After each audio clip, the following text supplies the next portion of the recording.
like a little message in a letter to Cupid. So here we go. Sometimes, Cupid, I do question your professionalism.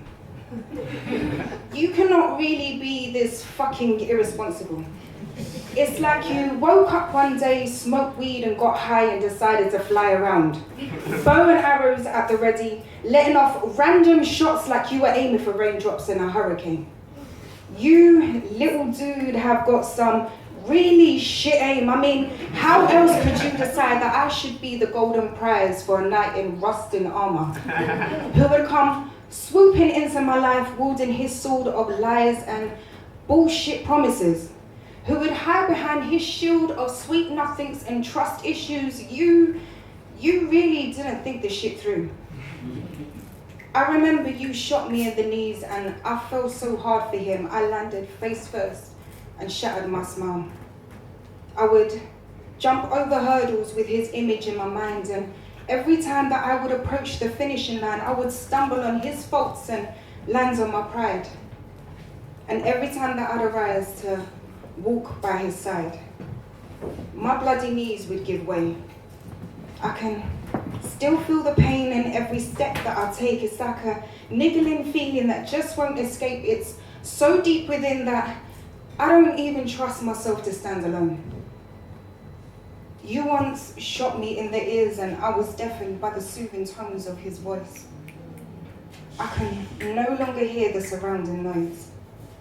Only the melodies of cherubs singing beautiful symphonies in his lies. Those infectious tones would pacify my heart like the sweetest of lullabies, and I can no longer hear clearly.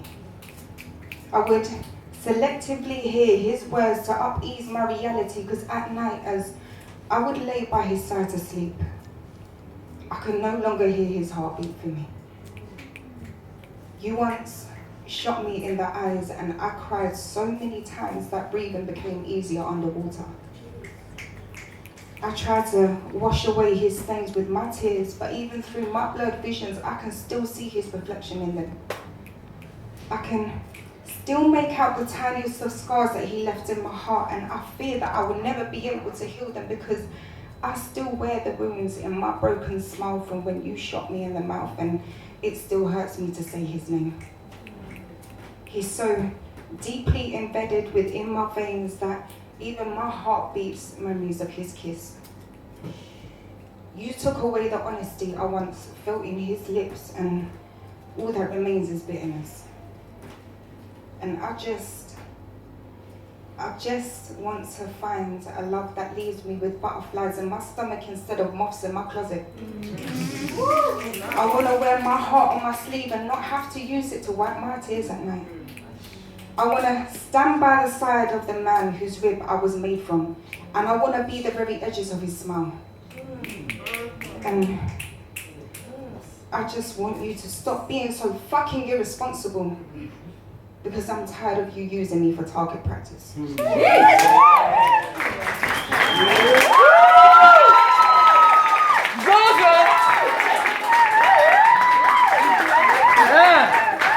Again, for Zaza, everybody, make some noise. I don't know why people do this. They scare everybody off before they know they're going to have to speak to me. And they try and sneak away. You're in the front row, where are you going?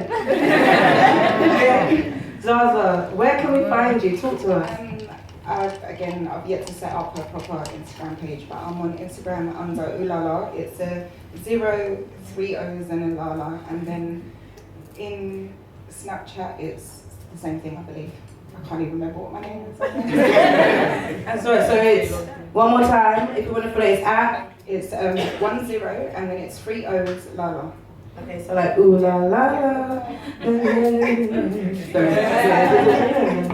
No, but genuinely, your poem, like who felt Cupid's love, like, you know, on high as a kite, flying with weed fumes, just like beating behind him, on your target practice. Now there was one line that you had about, it was the line just before you talked about I'd like to wear my heart on my sleeve without having to use it to, the moths in the closet. I don't even like moths. Like, Thank you so much. Please make some noise for Zara.